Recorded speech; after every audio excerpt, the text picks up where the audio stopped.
Hey everybody, it's me, John Ward, and I am back with another Dark Park film reviews. And guess what? Zia Records is back. Um, this is technically, I guess, video number 10. I did a search just like I did on the Goodwill video, and number 9, no, I'm sorry, number 8 came up for Zia Records. Then I did one, and that was 8 months ago.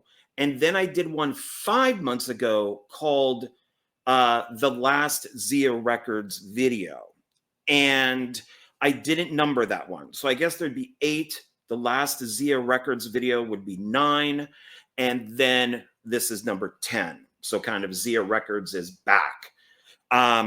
So when I moved, Philip, OGP, he helped me move. And once we got everything done and we brought the truck back and did all that type of stuff, we went to go get something to eat. And then after that, we went to Zia Records. And well, this is also not just Zia, but this is also a couple from Amazon. I have 2 movies from Amazon that we'll start off with. And then, because I think there's a total of 12. And so 2 are Amazon and 10 are Zia. But we went down and, bought some movies and then came back and watched the film, which is one of these. And it was, both of us found that it was a little disappointing. And I'll tell you which one that is when we get to it. But yeah, normally when OGP comes out, we go to Zia. We try to hit both Rainbow and Eastern, but I think this time we only hit Rainbow. And so these are them. So these are probably about a month old, maybe. But let's start off with Amazon. And these are 2 that I have wanted for a long time. And one of these is a bucket list movie. They're both Blu-ray. And I'm so happy that I got it. The first one is A Boy and His Dog. This is a great post-apocalyptic film. It is the only film directed by L.Q. Jones, who's also an actor. It is Don Johnson's first film. And let's see if it gets a date on it, because this is like late. Oh, the film takes place in the year 2024. I didn't realize that. But this is a great film. And when did this come out? It's like late 70s, I believe, is when it came out. Yeah, and there's no special features on here or anything, even though it does say special collector's edition. I believe that there is one with like a ton of special features on it, but that was too expensive for me. So I picked this one up. This is from, what video company brought this out? Blu-ray disc. No, that's Running Time. Inspired Distribution. Never heard of them. From Florida. But this is a great movie. And I would definitely recommend this to anyone that likes post-apocalyptic films.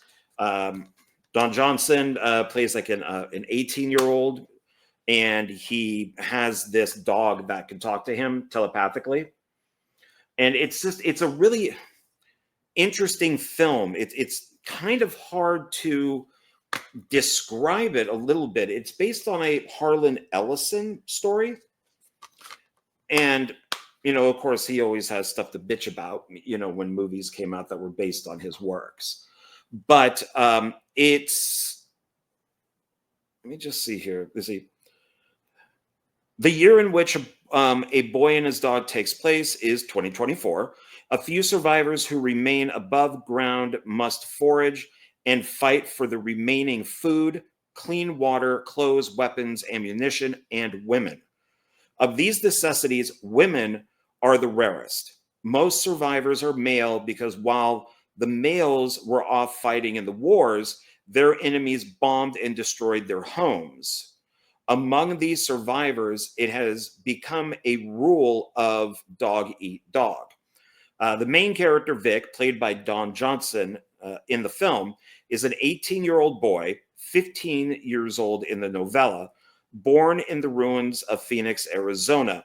In the novella and the film, Vic concentrates on stealing food and fulfilling his sexual needs. He is quiet. He is quite. I don't know what that word is. Because he lost both. I guess he's sad. I don't know what that word is. Because he lost both of his parents in the nuclear war. He has no formal education and does not understand ethics or morality. Satisfying his carnal satisfying his carnal desires remains Vic's main motivation throughout the story. He is accompanied by a well-read and wisecracking telepathic dog named Blood, an experienced female provider, those are in quotes, by his advanced senses of smelling and hearing. Blood's main motivation is food, notably popcorn, his favorite, which Vic is able to provide by theft or by purchasing from various vendors in the wasteland. So the film's 90 minutes. It's widescreen. So great movie. So I really like this one. The next one is a film that I finally picked up because it was too freaking expensive. It seems like all brand new Blu-rays these days are like around $30 or more. And no wonder nobody's buying physical media anymore. Because even if I was trying to find this used, it was still like, I don't know, $25. And I always like getting the slipcovers too. So I'm a huge, Oz Perkins fan. And I really wanted to get Longlegs before The Monkey came out. And I did. So I finally broke down and purchased the Blu-ray. I think it did cost me probably like around $20. And it's such a great movie. This is still my favorite of his. I mean, I do love the Black Coat's Daughter. That could be my favorite, actually. I think the Black Coat's Daughter is my favorite. But this is a great movie. So I'm glad that I finally have it. I found it cheap enough. It's got its slipcover, which I'm very happy about. And now I can add that to the collections. And then we'll see how much The Monkey is when that comes out. Might have to wait for that one to come down in price too. So those are the two that I got off of Amazon. And now the rest of these are from Zia. And we'll start with the Blu-rays. This is a great film. This is by Neil Marshall, who also did Dogs of War, and he did The Descent. This, I think, is his best movie. I'm sorry, I said Dogs of War. Dog Soldiers is what I meant. The werewolf movie, not the Christopher Walken movie. But this is Doomsday. I think this is a great movie. Once again, post-apocalyptic type of thing. And this is the unrated version. And I highly recommend this. If you enjoyed stuff like, Mad Max, The Road Warrior, any of the like Italian Mad Max ripoffs that came out in the 80s, I think that you would really enjoy this. And what is this? So we got there. Let's see what this is here. Oh, I guess so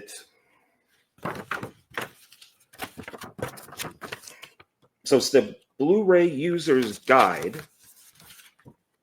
And that's the inside. I guess it just tells you how to use the Blu-ray player with this disc.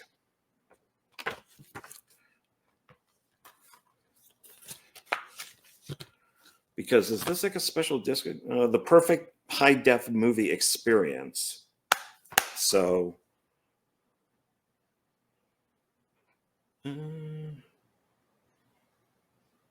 yeah, I don't see I guess you could just do all these extra things with it. But this is a great movie. I used to have it on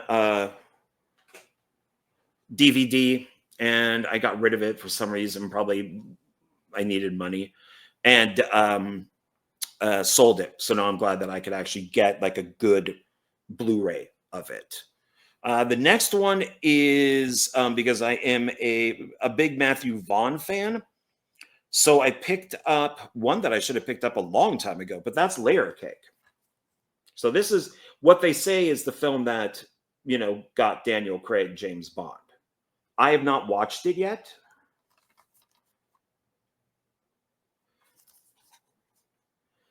But it's got a good cast in it. I mean, Daniel Craig, Cole Meany, Serena Miller. It says for the producer of Hatch and Lock, Stock, and Two Smoking Barrels. So it's which are Guy Ritchie movies. And is this the same type of thing as the? Let's see, is the other one? So it's got this on it. Yeah, I think it's kind of the same thing as the previous one.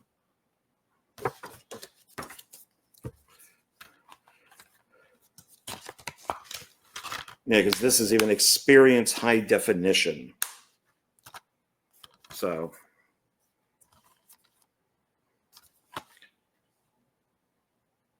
Yeah. So I'm looking forward to this one. See what all the hype was about. A lot of people told me I should watch that. I just never got around to it. So I had picked up before the Blu-rays for Exodus and Noah. And Exodus is the one with Christian Bale where he plays Moses, and Noah is the one where Russell Crowe plays Noah. Those movies are insane.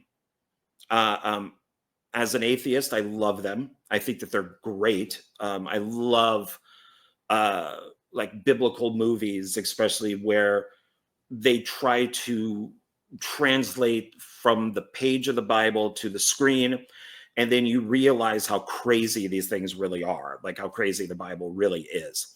And so I thought, okay, well, let me get something else. Now, this isn't the Bible, but it's a remake. And I thought, well, I don't know, maybe I could kind of put it with those two movies. So I did pick up the remake of Ben-Hur, which I've heard is god awful. I have seen Noah and Exodus. I think it's called Exodus of Gods and Kings, something like that is its subtitle. But this bombed beyond belief. So, but I thought, why not? Let's kind of put them all on the shelf together. What's this? So this is the digital part, but then on the back here, free up to $10 off any movie ticket. There's the $10 movie card. Oh, wow. Okay, so this expired February 28th, 2017. I guess I won't be using this. So we'll just keep it right in here. And it does have both. There's a DVD and Blu-ray. What's the running time? So the running time on this is like 2 hours and 4 minutes. So it's 124 minutes, while the original Ben-Hur, I think, is like around 3 hours.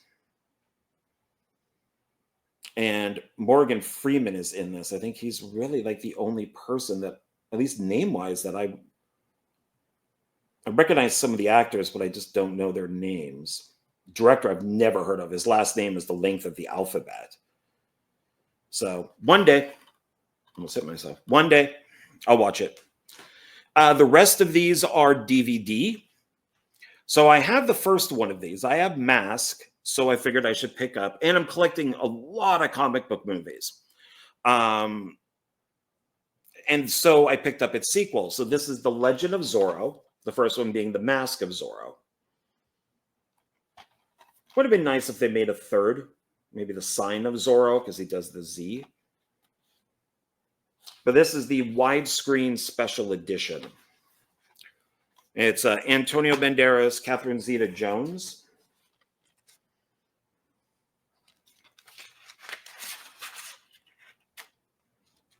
Into the Blue, Jessica Alba in a bikini for 2 hours. Cannot complain about that. And it's got movies on this side and then a picture of them on the back side there. This is the same director, I think, right? Yeah, Martin Campbell, who I've become quite a fan of. So I really like Martin Campbell. Oh God, one of the screenplay writers is Alex Kurtzman. Ugh. God, it has four story writers and 2 screenplay writers. Produced by Spielberg. It'd be fun one day to sit down and watch both. I saw both movies in the theater, but I haven't watched them on video yet. So, Legend of Zorro, sequel to Mask of Zorro. This one, I was actually going to pick up, and I still may do it down the road, the Blu-ray, which has all 3 movies on it. I've never seen the third. I wasn't a big fan of the second, but I'm a huge fan of the first one. And I picked this up on DVD right now because that triple feature Blu-ray, I believe, is out of print and it's pricey. But from what I understand, the anniversary edition of this, which is coming out in 4K, is edited. It's edited by, God, what did they say? It's 2 scenes. I think, I could be wrong on the time, but I think it was like 2 minutes or under 2 minutes. They removed 2 scenes that dealt with maybe like a transgender person or somebody in drag. Paul Hogan, so this might tell you, the actor right there, might tell you what film I'm referring to, okayed for those scenes to be removed. And I thought that was messed up. I don't think that you should edit movies just for the current times. Because what is going on today is a fad and it will all wear off. And then you're going to have movies that have been edited. And then you're going to have to re-release them, hopefully, being, the original versions, kind of like what Spielberg had to do with E.T. When he brought out the Blu-ray, he brought out the one where all the FBI agents are holding cell phones instead of guns, and then you release the original version in the same package that has the FBI agents holding the guns because he got so much flack from that. And I think this is going to be the same thing, as people are going to buy this 4K version of Crocodile Dundee and then find out that it's been edited, and they're going to be really pissed. So just in case, I decided to pick this up. So this is the widescreen edition of Crocodile Dundee. This is the uncut 97-minute version. And this is the first film. It's PG-13. And this has these 2 scenes that have been edited out. And I know that I think it's one scene of Paul Hogan in drag. And then there's another scene when he grabs, and this one is in New York. I think he grabs a like a trans person or a female impersonator or a drag queen, something like that, grabs their crotch because the audience, I guess, thinks maybe it's a woman, but he doesn't know that it's a man, something like that. I haven't seen the film in decades, but I just heard what was missing. And of course, with my memory, it's not great. But I figured pick this up and, just get it just in case, have an uncut version of it, because like what AMC did with, channel AMC, they edited The French Connection. So streaming, it's a cut version of the film where the N-word is missing whenever Gene Hackman says it. The physical copies are uncut. So I'm glad that I own the collection that has, French Connection 1 and 2 in it. So they're DVD and they're uncut. So as offensive as some words are, as offensive of some things are, we should not be removing, you know, these things, you know, just because they're offensive. I might have said that twice, or, you know, not to today's standards. We should not edit these movies. Fine, do what like Tipper Gore did, you know, with CDs, and just put like a label or something on here, or do what some streaming channels do, and they put up a special thing at introduction, like at the beginning, like a warning, if you want to do that. But don't edit shit. I mean, come on. I don't care if you have Paul Hogan's permission or not. Just don't do that. So now this is the film that OGP and I found to be disappointing. I'm a big Stephen King fan. I think he's more of a more casual Stephen King fan. I don't think he's really read the books. I've read a lot of the books, but not everything. And but I do collect Stephen King movies, and I collect them on DVD and Blu-ray. So I said, hey, why don't we put this in? You know, I remember it being good. And he's like, yeah, sure. Why not? And, you know, it's directed by Mick Garris. The teleplay is by Stephen King. It's based on his novel, Desperation, which if you bought it in the stores when it came out in hardback, the front of it was Desperation, and then the back was The Regulators, which is written by Richard Bachman, which is Stephen King's, you know, alias. And, or pseudonym, I guess, maybe pseudonym, is that it for books? But so I put this on, and we were digging it. And that's Stephen King's Desperation. So this was a TV movie. It was, let's see if it even says what. No, I forget what this was on. Yeah, I don't forget what channel this was on when it came out. TNT or one of Sci-Fi Channel, one of those things. This is when the it could have been ABC, NBC, I forget. But it was when all the Stephen King movies were all coming out. So they did this. It was on television, it was 3 hours with commercials. And now it's down to 131 minutes. It's 2006. And there's some there's postcards from Bangor, Maine featuring Stephen King. There's audio commentary. And this stars like a bunch of people that have been in other Stephen King films, which I love. I love when actors come back for 2 movies or 3 movies that are all Stephen King.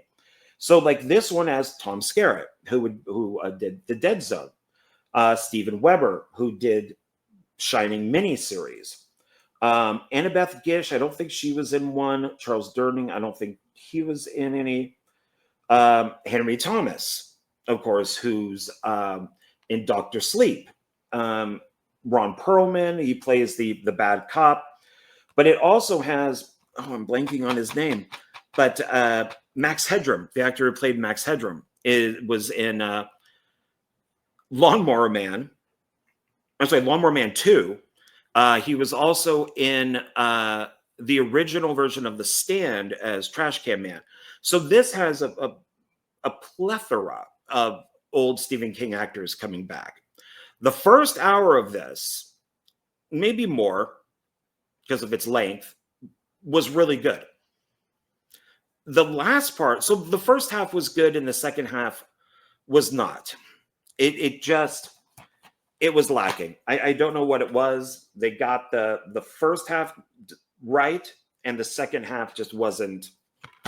It just didn't do it. Once they lost the evil cop, I think, and it went that there's this evil Indian spirit that inhabits these bodies. Once they lost the evil cop and it went on to other people, it just wasn't as good. So, I mean, if you like Stephen King, check it out. I'm not going to get rid of it. I'll keep it.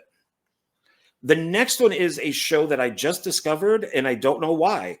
I'm a massive James Spader fan.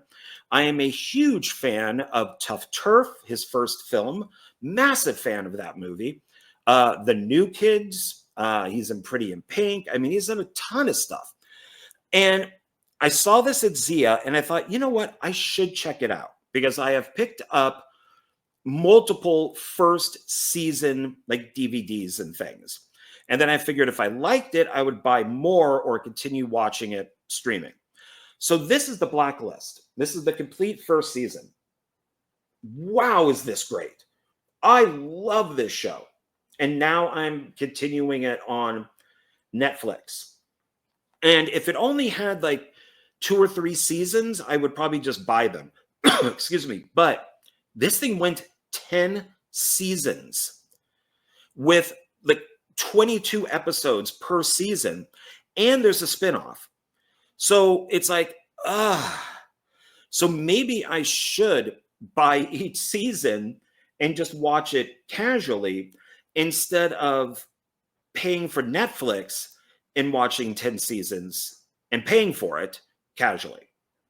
So, but this is is this a great show. I mean, it is really, really good. And every episode made me want to watch the next one. So I really recommend this.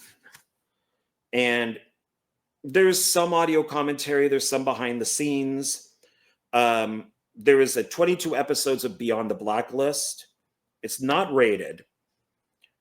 But yeah, I could not recommend this more. Maybe I will pick up season 2 and cancel Netflix because I'm not happy with them anyways. I only paid for it to watch the last season of Cobra Kai, which I thought was not very good.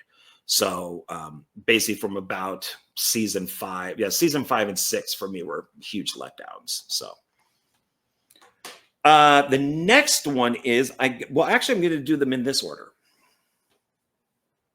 So I picked up this one first because I figured, because I have The Hitcher, the remake of The Hitcher, which is sitting actually just right over there. I picked that one up because it's Platinum Dunes. It's produced by Michael Bay. And so I have all of the Platinum Dunes Michael Bay remakes. And so I picked up The Hitcher. I remember not liking it, but then I watched it again and thought, this isn't bad. This is okay. It's not as good as the original. So maybe I should pick up The Hitcher 2. Why would I pick up The Hitcher 2 if I don't own The Hitcher 1? I own the remake. I don't own The Hitcher 1. So I picked this one up, and which is C. Thomas Howell comes back. It also has Carrie Weir and Wearer. I'm not really sure how to say her last name. And then Jake Busey. And this is The Hitcher 2, I've Been Waiting. The weird thing is, Jake Busey is kind of playing a spiritual version of the Rutger Hauer Hitcher from the first film, hence I've Been Waiting. And then he, tortures them on the road. This is widescreen. And I watched this. I remember getting it, when it originally came out, I watched it. And I didn't like it, but I figured, I'll pick it up this time. Things change. I think I made it halfway through and I just didn't care. I'm like, wow, this is really one of the most pointless sequels ever made. And I just turned it off. It's an hour and 33 minutes. R-rated. I'm curious of what Eric Red would think of this. He was the writer of the original The Hitcher. I'll probably at some point just finish watching it. I think I kind of remember how it ends. But because there's they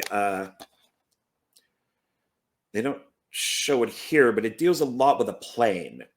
Like one of those little kind of like personal planes that C. Thomas Howell drives or flies. Yeah, they don't show it anywhere in here. But this is not correct. C. Thomas Howell returns in this terrifying sequel to one of the most suspenseful thrillers of all time. So I do not agree with terrifying sequel, but I do agree with, or I should say, I don't agree with terrifying sequel, but I do agree with one of the most suspenseful thrillers of all time. So when I got this, and like I said, I own the remake, it was like, shouldn't I also get the original? So I did. And here's the original. So I figured if I have one, I have to have the other one. And now with this one also has Jennifer Jason Leigh in it too.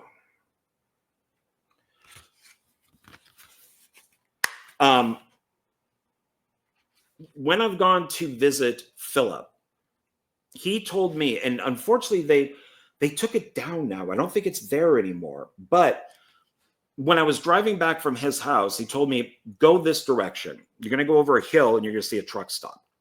That's the truck stop that they shot this film at. And the scene in the diner where they're talking to each other, Rutger Hauer and C. Thomas Howell, is at that truck stop. And they even have like a display up, or at least when I went to see it, which was a few years ago, there was like a picture of them. And yes, this is where they filmed The Hitcher. And so I got to see that at least. But I've heard now it's gone, which is a shame. So now I have all the versions of The Hitcher. This one was on sale, and I thought I have to have it. I've been slowly collecting all of Sam Peckinpah's films. And to me, there is no better manly director that has made movies about men for men than Sam Peckinpah. This guy makes pure man films. And I think that is something that we need today. Sam Peckinpah needs to be rediscovered, basically. And maybe the closest thing to Sam Peckinpah, and people, you guys might disagree with me, could be Tarantino, you know, with the violence and the swearing and how he does his movies, even though Peckinpah's are a little more kind of raw, more rugged, while Tarantino's are a little more slick. But, you know, that's kind of just the first name that I thought of that could be close to him. But this is The Wild Bunch, and this is a 2-disc special edition, the original director's cut. And I saw this, and it was in their bargain bin. And I'm like, oh, I'm buying this. I got to get this. My next one I'm going to pick up is Straw Dogs, which has Dustin Hoffman. And I do want the remake of that, which I actually thought was pretty good. And I do own Bring Me the Head of Alfredo Garcia. So I own a few of his, but not all of them. And I love, of course, Warren Oates is in this. There he is right there. Oh, no, that's William Holden. Where's, I don't think he's listed here on the front, or has a picture on the front. But Warren Oates is to like Sam Peckinpah as, let's say, Tarantino and you know, and Jackson are together, you know, Samuel L. Jackson. You know, Warren Oates was kind of the, you know, he basically had like a kinship with Sam Peckinpah. And I love that. I love when actors do that with directors. So this is one that I really want to sit down and watch. I just haven't had time now. So the first one here is the movie, and then the second disc are special features. The last one that I got, and unfortunately Philip, and I think Philip watched this, or OGB, watched this because of me. So I own, it's a 2-disc collection of Alex Cross films, the ones with Morgan Freeman, Kiss the Girls, and Along Came a Spider. And I enjoyed both of those. I like Kiss the Girls better. But then Tyler Perry made his own, just called Alex Cross. I wanted to see it. It's actually not directed by him. It's directed by Rob Conan. And it says here, based on the novel Cross by James Patterson. So I wanted to check it out, but I just never, it came and went. I think it kind of bombed. This also has Matthew Fox in it, who's okay. I don't think that he's great. But, and Tyler Perry's fine. I mean, you know, he's okay. But I just never watched it. And Philip did. And he said he ended up turning it off. So I don't know. Maybe, maybe not. I'll keep it as I own the other two because I'm a completist. So, all right, everybody, that's everything. And I got more videos like this coming up. Donald and I will be recording sometime this month, probably towards the end, our film discussion video where we are going to be, we moved it from December and January to March, April. So it's going to be 2 Sylvester Stallone, and the first one will be the Escape Plan movies, and then the second one's going to be the Expendable movies. Because we did that the following year with Rambo and Rocky. So we're kind of doing it again until we run out of Stallone movies or series that he did, like franchises. So we're going to be doing that. And I'm going to be hopefully reaching out to a couple of people to do more like one filmmakers. So yeah, there's definitely stuff in the works. I'm waiting on, I want to say one more thing for my Michael Bay video, which will be, I now have a lot of stuff. And there's like this much actual Michael Bay stuff and like this much Michael Bay adjacent stuff. But I did order something that is Michael Bay related. He was the producer on this. I won't say what it is yet. And the person sent me the wrong thing. And that came today. And it was the wrong thing. So he told me he'll send off the correct thing tomorrow, which we'll probably end up getting next week sometime. So I had to push that video for like a week. But yeah, so I'm going to, like I said, I'm going to keep doing hopefully 1 or 2 videos a week. I'm going to look at doing some reviews, which might be late reviews. God, I would still like to review Wolfman. I would like to review The Monkey, but these things have now been out for a while, so I don't know what the point would be. So maybe when something new comes out, I'll review it.